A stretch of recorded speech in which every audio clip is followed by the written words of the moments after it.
The gridlock is breaking tonight after something that is not supposed to happen did in an area called the Sun Belt in a city known as Hotlanta, Alabama. It is a storm that would have been business as usual here in the north, but it paralyzed the deep south, clogging highways, stranding students at schools overnight, even triggering a National Guard. You would point out that the Atlanta public school system makes the call on when the system is closed. But don't you collaborate? Isn't it a collaborative? No, you ought to be fair with the interview. The Atlanta public school system calls, and the school systems independently call when they close. So what we did was communicate, and yesterday immediately I said that I thought that it was a mistake for business, government, and the schools to announce those closures, which caused people to flow into the streets and created a major traffic jam. So they I went on the local news.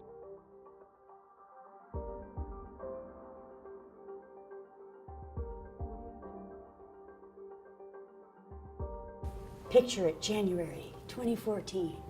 I had lived here for about 4 months because I had moved from Florida in August. I had a room full of freshmen. It was about 10:30 and we watched the snow start coming down, and it wasn't stopping. And everybody kept saying, it's not gonna stick, it's not gonna stick, and it stuck. About noon, a bunch of us were in the faculty workroom, and we noticed that there were notifications that Sutton was being dismissed. I found out because my sister saw it on the news because she was smart and she's lived in Atlanta for 20 years, so she worked from home. Probably around noontime, 1 o'clock, we all started to get a little concerned. Some kids' parents were checking them out. About 4 o'clock, we knew we were in trouble. The buses never showed up. Once we knew the buses weren't coming, we were kind of here for the duration. I opened up my desk and cleared out every single piece of food I had, including all the kind bars, and fed all my kids the candy in my desk. I probably had a panic attack about 6 o'clock in the hallway. Mrs. Mataferi across the hallway had to come over and tell me to calm down because I was scaring the children. But I had never driven in snow and I hadn't seen it in years. So, about 7 o'clock, they told us we could come down to the gym, bring all the students with us. Except we had to get rid of every kid except for about 400 because we didn't have capacity. So we called parents, and parents picked kids up in a carpool. Some kids walked home. We got permissions for them to walk home. And at 7 o'clock, Mrs. Brookins and I met down by the gym and decided it was our chance to bail. And we made a beeline for the parking deck. So I ended up just parking my car on Northside Drive and walking back, and then spending the night at school and trying to prepare all the food for students and stuff. It was a lot of stuff we did. How'd you actually handle the food with the students? We just, as far as I remember, we as a faculty all got into the lunchroom and the kitchen and just started making food. That was it. We just started dumping stuff in the oven, heating stuff up, and then all the sandwiches and stuff, we just started making it. That was it. I mean, we just, whatever we could do, we just tried to do it. It wasn't like planned or anything. It was intense. Nobody slept very much, including me. I remember getting very little sleep. So, as anybody would imagine, as the evening progressed and as the evening became early morning, everybody was feeling very fatigued and tired, discouraged, if you will. But also there was a sense of adventure. I mean, we all were inside the building safe, so nobody was in any danger. So there was kind of a, this is exceptional, what possibly could happen next? Isn't this interesting? When are we going home?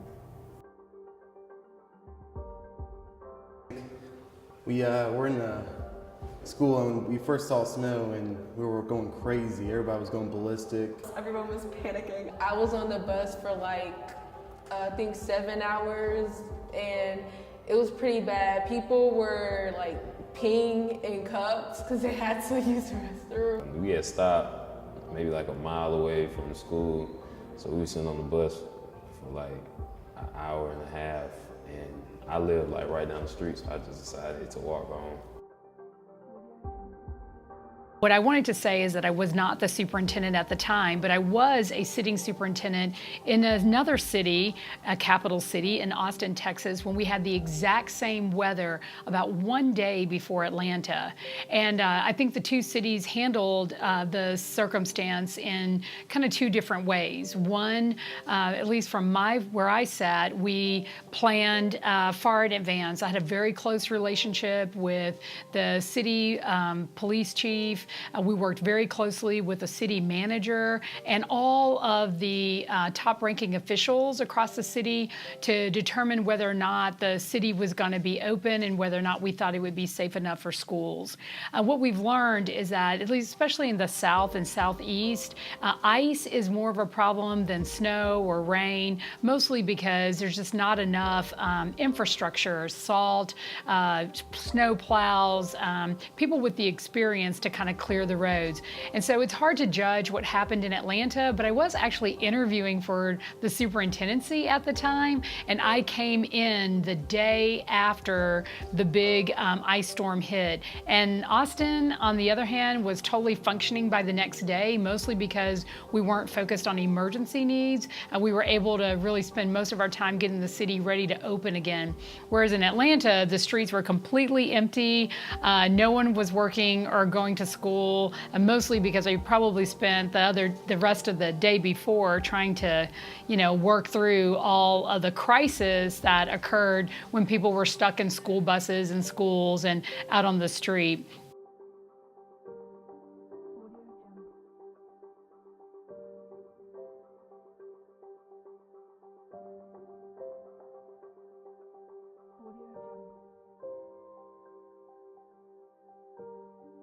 APS should have never had us at school that day. The weather report had a 100% chance of snow. Everybody knew it was going to stick. The problem is nobody knew the roads were that cold. So now, today, APS is a little less strict about when they close schools. Back then, I felt like it was a little more reactionary, which is why so many people got stuck. And I think that was more, not just APS, but the city of Atlanta was a little more reactionary. I think there's such a trauma from that everyone with the word of snow is going to clear out grocery stores, is going to do everything they can. But I think now, as far as APS goes, we're a little more, there's a little bit more of an incentive to get everyone out and into a safe place. And I think with the ideas of snow, it's almost guaranteed that we're going to get out. We might be there for a partial day, but even just looking at the population at school on a day that we think there's going to be snow, like we barely have kids here. So I think parents, APS, and the state of Georgia are all acting a little more ahead of the way we did a few years ago.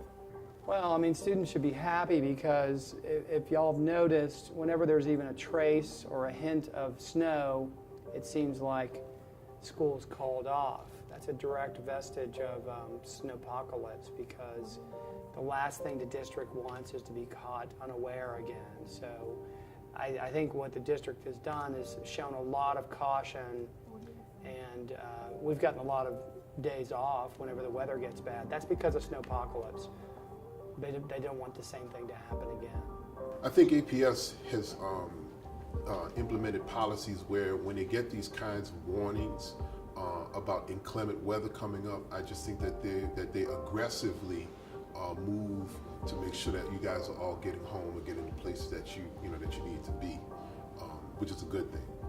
I don't think we would have as many days off as we would if they weren't scared of that thing happening again, because it was wild. It was basically like the whole city was like stopped. I think ever since the snowpocalypse, APS has been really good about making sure to release students when there's inclement weather. Yeah, I feel like they definitely learned from it. Like when they would hear we would have hurricanes or some snow days, they would just cancel school altogether. I think APS should schedule snow days. Like they predict snow days were going to happen. And I think they already do, but it's 7 days. I mean, an extra 30 minutes, we're not going to learn much for an extra 30 minutes. It's not going to make a big deal for is to learn an extra 15 minutes in each class. Now, I don't think that there's anything you can do to prevent the bad weather from happening, but we can definitely prevent snowmageddon from happening. And if you go back and look at the superintendent blog at atlsuper.com, you'll see as early as September 2017, when I got my first round of kind of weather under this administration, we started pushing out to parents and stakeholders a lot of key information about how we make weather decisions. And we give that guidance so that people understand how we do the work. We try to make decisions as soon as we can, but we try not to do it so early that you wake up the next day and weather is perfectly fine, but we've canceled school too soon. And so it's never perfect. I think that we've had some good moments and challenging moments, but the thing that I most want people to understand is that, you can't, like I said, live in fear of the weather. We have to get more comfortable with a strategy for the city and the school district, and I think that's all about communications. What has APS done to keep students and staff safe when the situation arises? We try to communicate.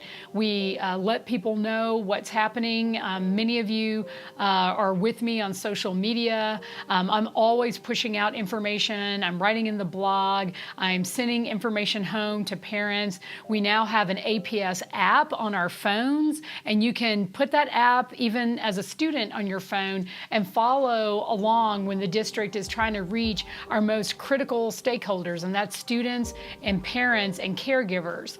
And what messages would I like to convey about the topic? First, it is just to give you a sense of how many times I have written about the weather. That's 1, 2, 3, 4, 5, 6, 7, 8, 9, 10 times in just 4 years, just trying to remind people. So the message is like, follow me, get connected to all the information that we have so that you are aware. I know that when even bad weather happens, most of the time, students are contacting me, asking me to cancel school. So the first thing you should know is that I want you in school. So the last thing I want to do, wonk wonk, is cancel school. But I also want you to be super safe. I think the other thing that I've learned about Atlanta and this area is that Georgia Power and all the other support services, the water company and telephone company, but especially Georgia Power, is really, they are really a good organization, and they work very fast to get things back online. So I think another message is be patient.